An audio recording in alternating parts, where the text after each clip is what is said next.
Fala galera do Trica Show, sejam bem-vindos de volta para o segundo Trica-Ataca aqui do canal. Meu nome é Guilherme Mirra e hoje eu vou falar um pouquinho sobre as coisas que precisam mudar no Tricolor pro começo do Brasileirão.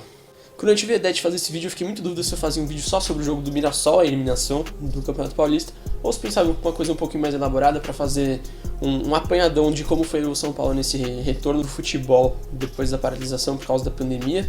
Mas o fato é que, como a gente viu nesses 3 jogos, na verdade 2, porque um foi o time reserva contra o Guarani que jogou muito bem, tem muita coisa para mudar, então já vou entrar direto aqui nessa análise. Primeira coisa, Pablo no centro. Ele apareceu como centroavante de todas as jogadas de gol que o São Paulo fez depois do retorno. Inclusive tendo participado de todos os gols nas partidas que ele disputou, né? E o Pablo tem um pouco mais de repertório, não técnico, mas da posição mesmo, e incomoda muito mais a zaga adversária do que o Pato. Então, se ele tivesse sido colocado na frente e não na direita, o Liger, como vocês estão vendo aqui nessa imagem, nunca teria avançado e muito menos achado a enfiada pro Morato virar o jogo pro Bragantino. Já que eu falei da ponta direita, que vem sendo ocupada pelo Pablo, é um setor que precisa urgentemente de profundidade. O Pablo não vai fazer jogada na linha de fundo, ele não vai tentar um drible nem alargar o campo. Enquanto isso, o Juanfran também não é um cara que vai fazer ultrapassagem para cruzar a bola na área.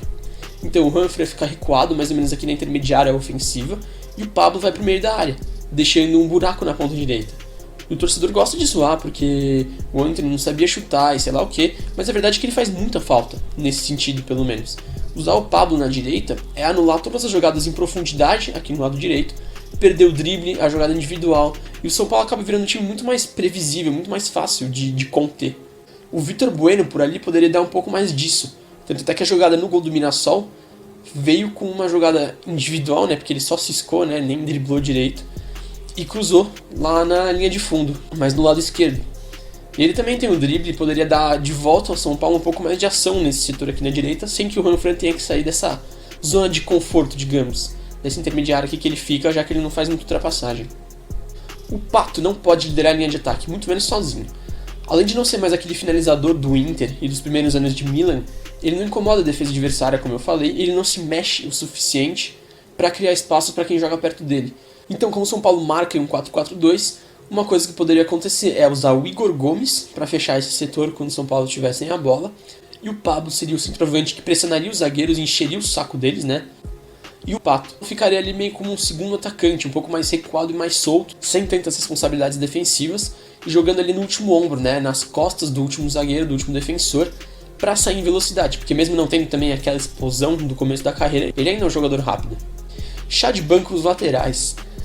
Para começo de conversa, eu deixaria o Reinaldo pensando um pouco na vida nesse começo do Brasileirão, porque além de todas as fragilidades defensivas dele que a gente já conhece desde 2013, que nada mudou, né?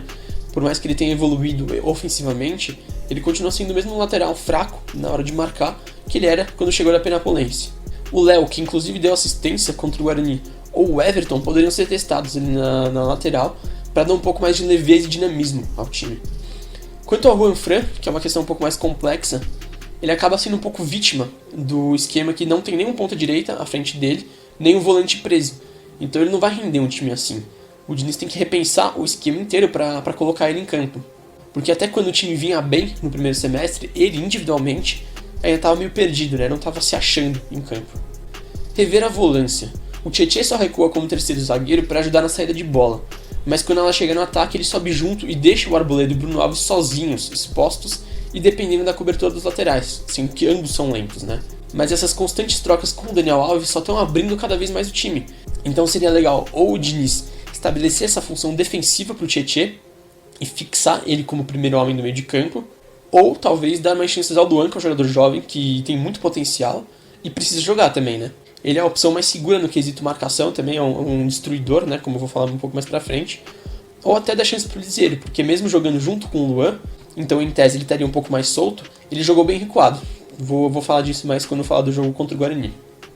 Compactação. Não só o Tietê acaba subindo mais do que deveria depois de recuar para ajudar na saída de bola, mas o Diniz tem tanto medo do retrospecto defensivo dele nos outros clubes, no Atlético Paranaense, no Fluminense, que no São Paulo o time pode estar marcando dentro do adversário, que os zagueiros não vão estar encostados na linha do meio de campo. Então você acaba tendo 2 blocos de jogadores totalmente espaçados entre si, sem ninguém ali no meio. Então fica parecendo o time do Dorival Júnior em campo. Mais agressividade. Serve tanto para a bola no chão quanto pelo alto, para ser bem honesto, porque o São Paulo dá muito espaço para os adversários, avançarem, que nem o Liger, carregando a bola da zaga até o meio de campo e achando a enfiada pro Morato. 2, chutarem. O Matheus Jesus recebeu livre a bola para bater pro gol e ninguém fechou o bate. E o Arthur ficou carregando, fazendo tabela perto da área do São Paulo. E ninguém tentou bloquear o chute dele também. E 3, cabecear, que eu não preciso nem falar do primeiro gol do Mirassol, que foi uma atitude ridícula. E o São Paulo sempre foi apático, né, na bola parada. Isso tem que mudar o quanto antes. Dobra na marcação. No 1 contra 1, o zagueiro está sempre em desvantagem, ainda mais dentro da área, porque ele tem o perigo de fazer o pênalti. Por isso eu não culpo tanto o Arboleda no gol do Morato. Até porque se você for olhar bem pro lance, dá pra ver que o Juanfran não tem absolutamente ninguém para se preocupar, porque não tem jogador do Bragantino atacando o espaço atrás do Arboleda. Mas mesmo assim ele resolveu tentar fazer a cobertura, ao invés de dobrar em cima do Morato e fechar o espaço dele e diminuir as opções.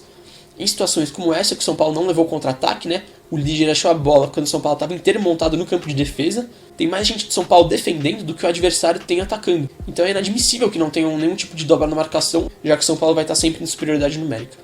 E uma outra coisa que parece simples e boba, mas é muito importante, é acertar a linha de impedimento. No gol do Morato foi o Juanfran, como vocês vão ver aqui na imagem, mas sempre tem um cara desconcentrado abaixo dos demais. Tem que acertar esse posicionamento da linha de zaga. E por último, o Diniz foi contratado por desejo dos próprios jogadores, para finalmente livrar o São Paulo de um estilo de jogo arcaico e pouco criativo. Funcionou bem no primeiro semestre, mas aí contra o Mirassol, tá levando sufoco e teve que apelar pro Cucabol para empatar o jogo? Não, tem que ter alternativa no chão, ter um time mais móvel, leve, que joga com um pouco mais de rapidez. Agora, por que o time reserva deu tão certo contra o Guarani? Para começo de conversa, era uma equipe 1000 vezes mais leve, contou com o Luan e Lisiero ficando presos, né, os dois volantes presos, não tinha troca, não tinha um que ficava mais à frente e outro mais atrás. Então o Luan, como eu falei lá atrás, é um destruidor e o Lisiero tem um pouco mais de qualidade técnica, mas os dois sabem tanto desarmar quanto sair jogando, isso é muito importante. Ter os dois presos deu total liberdade pro Hernanes ser o Hernanes, encostar nos atacantes, tentar o drible, chutar a gol, e é exatamente o que ele precisa para jogar bem. Os laterais, que são mais rápidos e leves, também tiveram mais liberdade para atuar um pouco mais avançados, especialmente o Léo, como vocês vão ver aqui no mapa de calor dos dois. E os pontas à frente deles davam amplitude, o Everton e o Elinho no caso. Mas eles trocavam de posição algumas vezes durante o jogo para tentar confundir a defesa do Guarani. E o Elinho solto jogou absurdamente bem, foi uma partida extraordinária do Elinho. Melhor até que aquela do gol do Flamengo, que ficou marcada somente pelo gol. Mas essa atuação do Elinho nos 90 minutos foi muito, muito boa. Além da amplitude dos pontas, tem a amplitude do Igor Vinícius pela direita, que é muito diferente do que o Juanfran dá no time titular. Então isso permite o Elinho sair daquele setor da direita e trabalhar pelo meio. Você vê que o Elinho estava em todo lugar do campo durante o jogo. Ele atuou muito solto, né? Ele não estava preso na ponta direita. E para fechar aqui, o Brenner saiu bastante da área e recuou para jogar com os meias. Isso é interessante, mas faltou um pouco mais de presença na frente. E é por isso que o Pablo cairia bem nessa função, né? Por ter mais presença. Tanto é que o Brenner nem se colocou em posições de finalizar durante o jogo e fez uma partida bem discreta. Resumindo, com o elenco que a gente tem, é difícil conseguir ao mesmo tempo jogar um futebol leve, móvel, rápido e dar minutos a tantos nomes de peso que foram contratações caras ou tem um salário muito alto. Mas dá pra tentar remodelar o time de acordo com as peças que tem e usar a equipe que jogou contra o Guarani e ganhou muito bem como base para entender qual o estilo necessário para fazer o jogo fluir e encaixar de novo. Então é isso, essas são as mudanças que pelo menos eu gostaria de ver em campo no São Paulo no comecinho do Brasileirão. Me fala de vocês, o que vocês gostariam de ver de diferente no time do Diniz, seja postura, seja parte psicológica ou tática técnica mesmo dentro de campo. Não se esqueçam de se inscrever aqui no canal, curtir o vídeo, compartilhar com seus amigos tricolores, seguir a gente também no Instagram, @tricashow, vou deixar o arroba bonitinho aqui na tela para vocês, que é onde a gente posta mais todo o nosso conteúdo, que vocês conseguem ficar mais por dentro do nosso trabalho. Eu sou o Guilherme Mir e vou ficando por aqui. Valeu!